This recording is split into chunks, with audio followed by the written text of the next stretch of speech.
Explanation of verbal communication pattern. Verbal communication pattern is a way to show our feelings or person's attitude that conveys by words. The verbal communication is expressed with what is called by language. The series of oral communication pattern runs deep in a culture and varies throughout. In language, there are tacit rules of speaking that, unlike rules of grammar or spelling, are not usually studied in a formal manner. These unspoken rules exist in every language but differ significantly from culture to culture.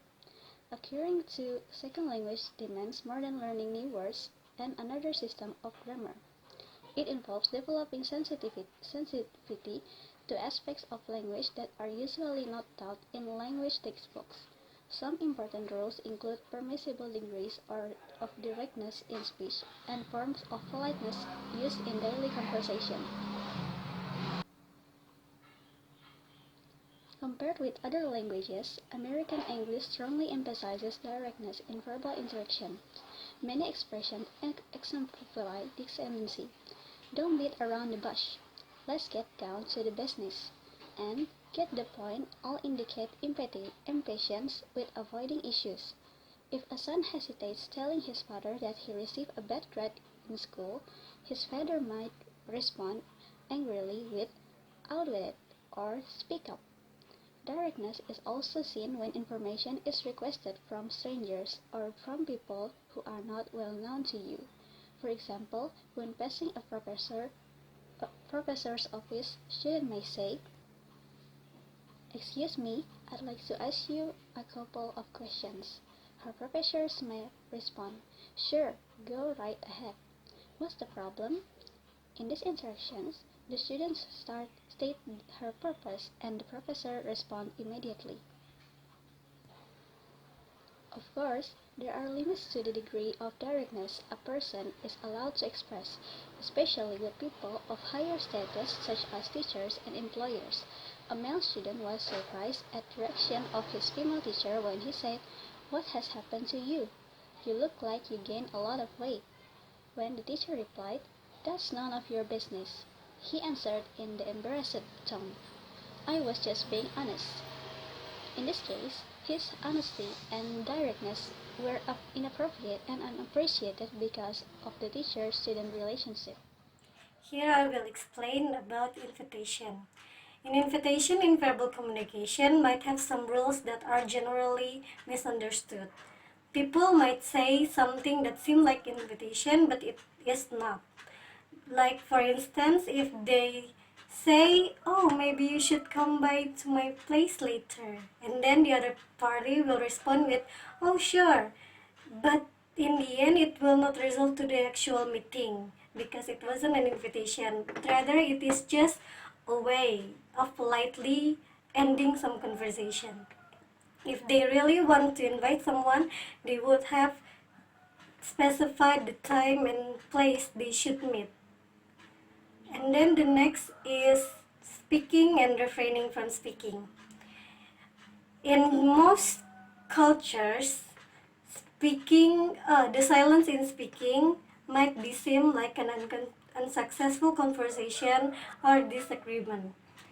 Especially in the American culture, people will always try to engage people in conversation even they have nothing to say. It is different from Indonesian, where silence might be seen like an agreement or politeness. And then the next one is the ways of expressing common needs. People have difference in expressing their needs, but they still do it in a common way called communication. The communication is generally influenced by culture. Like in Indonesian, people when they trying to host a guest, they will try to offer them many food before they get into the talk. It's different in American where they just offer it once or twice and then they instantly got to the point.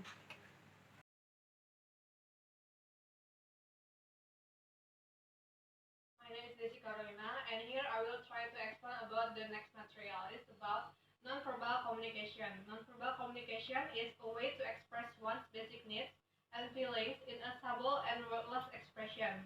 It means we can still communicate with each other even though we didn't use any words. Nonverbal communication refers to gesture, facial expression, tone of voice, eye contact, body language, posture, and other ways people can communicate without using language.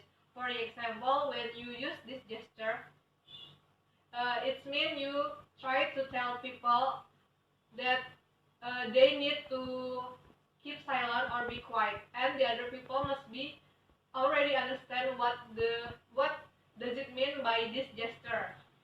And the next material is cultural difference in nonverbal communication. Nonverbal communication is culturally determined. It means that the hand gesture, for instance, can have several meanings depending on the cultural context. A lot of misunderstanding can derive from this simple fact. A person who comes from a certain cultural background might use a gesture that in his or her culture has a positive connotation. The same gesture in a different culture is perceived as being offensive or impolite. Therefore, the use of nonverbal communication when dealing with people from different cultures is sometimes problematic. For the example, in USA, people can handshake with their left hand, but in our culture, handshake with our left hand is considered as impolite. That's all from me, and the next material will be explained by Julia. Okay, the next I will explain about gestures and facial expressiveness. Gestures are specific body movements that carry meaning. The specific gesture have different meaning in each culture. For instance, or first, okay gestures. In America and Indonesia, it means okay, good, or perfect. While in Japan, it means money because the form index and stuff like this, like coins. So that's why in Japan it means money. However, in Brazil, it means insulting and scatological connotation. And then come here gesture. In America, it is used for asking a person to step forward. However, in Asia, including Indonesia, this gesture isn't welcome because there is no politeness, right? And then thumbs gesture. In America and Indonesia means good or okay. However, in Iraq and Iran, it means insulting, equivalent to up yours. And then facial expressiveness. Facial expressions are expression that is determined by situation and relationship. For instance, the smile is an expression of pleasure in American and also in Indonesian, right? A smile shows affection, convey politeness or disgust through feeling. For instance, a student smile at the teacher. It means that this smile is politeness, and so on. The smile also is a source of confusion across cultures. For instance, in Russia, consider smiling at strangers in public to be unusual and suspicious behavior, while in America, many Americans smile freely at strangers in public places, although this is less common in big cities.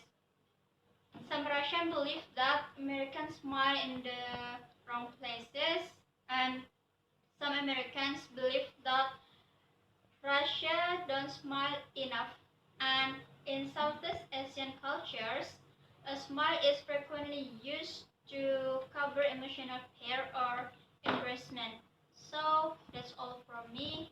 The next material will will be delivered by Pangestu. Okay, my name is Dr. Pangestu. I would like to explain about eye contact and space. And the first one is eye contact. Eye contact is a method of nonverbal communication where one person looks directly at another person's eyes depending upon the culture, setting, and person. The message you think you are sending may not be the one that is being received in. In Western, eye contact is expected place like Australia, UK, USA, Western Europe all have a similar social expectation of when and where eye contact is appropriate, which is most of the time. It shows a person's interest and engagement within a social interaction. It demonstrates confidence and boldness, which is considered a good trait. It also indicates when someone is being an intensive listener. In Asian, eye contact is not appropriate. Asian culture places great importance on respect and their social behaviors, mirrors this by avoiding eye contact with elders members of the opposite sex, superior and teachers. And the next, space. Space is something that varies greatly from culture to culture. Depending on where you live, the amount of space of distance that is acceptable in social situation can be very different. In Western culture, in Western culture, it probably requires a bigger personal place than average in the world. Touching people is quite formal and rare if they are not your family or friends. Hugging with your closest people is quite common. While in Asian culture, there should be less physical contact and touch, hug even among the same sex. If a male keeps touching a female, this will not be taken as a sign of a friendly affection. I think that's all. Thank you.